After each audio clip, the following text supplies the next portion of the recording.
Next 5th देखते हैं, convert methanol into ethanol. Convert methanol into ethanol. तो I think इसको तो करने की भी जरूरत नहीं, क्योंकि अभी हमने एग्जैक्टली यही चीज की। ठीक है, हमारे पास आयोडाइड था, पर कोई बात नहीं, अगर हमारे पास मिथेनॉल भी है CH3OH, तो इसको पहले किस में कन्वर्ट कर लेंगे हम, साइनाइड के थ्रू करना ना ये वाला काम भी। तो इसको मान लीजिए P+I2 से ट्रीट कर लिया या PbR3 से ट्रीट कर लिया, ठीक है, वो आपके ऊपर डिपेंड कर रहा है। आयोडाइड ही क्यों लगा रहे हैं बेसिकली, क्योंकि आयोडाइड एक अच्छा लीविंग ग्रुप है, बड़ी आसानी से निकल जाता है, तो रिएक्शन काफ़ी ज़्यादा आसानी से होगा। ठीक है, सिंपल SN2 रिएक्शन यहाँ पे हो रहा है। तो ये आपका CH3CN बन गया, साइनाइड की आपने रिडक्शन कर दी कंप्लीट, तो CH3CH2NH2 बन गया, और इन जनाब को आपने HNO2 से ट्रीट कर दिया, डायजोटाइजेशन, तो ये CH3CH2OH बन गया। ठीक है, अब कभी कभी क्या होता है कि बच्चे के दिमाग में आता है, सर ये पर हुआ कैसे, मैकेनिज्म मुझे जानना है। ठीक है, तो चलिए, वैसे तो मैकेनिज्म यहाँ पर यूज़ करने का हमारे को बड़ा लॉजिक बनता नहीं है, पर चलिए फिर भी इसको समझ लेते हैं कि यहाँ पर होता क्या है। देखिए HNO2 जो है ये जनाब अपने आप में अनस्टेबल है, this is called nitrous acid. Nitrous acid unstable होता है और टूट के NO पॉजिटिव इलेक्ट्रोफाइल जनरेट करता है। ठीक है, तो बेटा जो आपका CH3CH2NH2 ले लीजिए, यार इतना लंबा भी क्यों, मैं जब मैकेनिज्म लेना तो RNH2 लेता हूँ। तो RNH2 में नाइट्रोजन के ऊपर न्यूक्लियोफाइल है, सॉरी नाइट्रोजन के पास लोन पेयर है, तो वो न्यूक्लियोफाइल का काम करेगा और ये NO पॉजिटिव के साथ अटैक करेगा।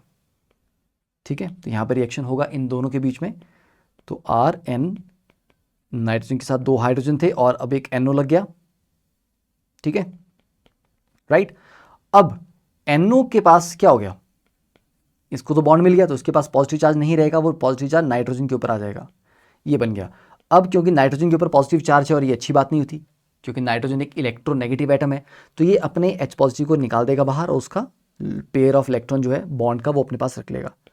तो ये RNH lone pair N double bond O। और देखिए ये आ गया N डबल बॉन्ड O और ये अल्फा पोजीशन है, अल्फा पे H लगा है, तो टॉटोमरिज्म हो सकता है यहाँ पे। टॉटोमरिज्म कीटोनोल के बीच में ही नहीं होता हमेशा, यहाँ पर भी हो जाएगा। ठीक है, तो यहाँ पे टॉटोमराइजेशन हो जाएगी और ये बन जाएगा RN double bond N single bond OH। ठीक है, ये होगा।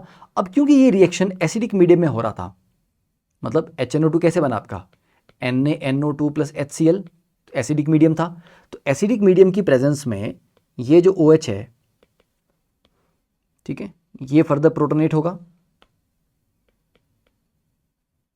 OH2 बनेगा, पानी निकलेगा वहां से, तो RN double bond N OH2 positive, ये वाटर निकल जाएगा। ठीक है, तो ये वाटर निकलेगा और पीछे क्या रह जाएगा आपके पास N2, RN2 पॉजिटिव, ये वाला बॉन्ड लेके निकल जाएगा ये। ठीक है, तो अब आपके पास रह जाएगा यहाँ पे RN triple bond N positive, तो इन दैट केस अब ये N2 भी निकल जाएगा फिर।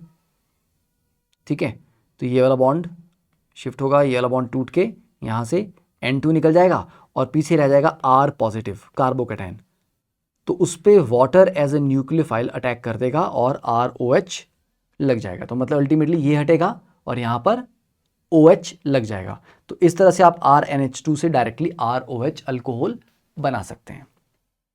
ठीक है, तो समझ आ गया, मैकेनिज्म भी समझ आ गया, राइट। चलिए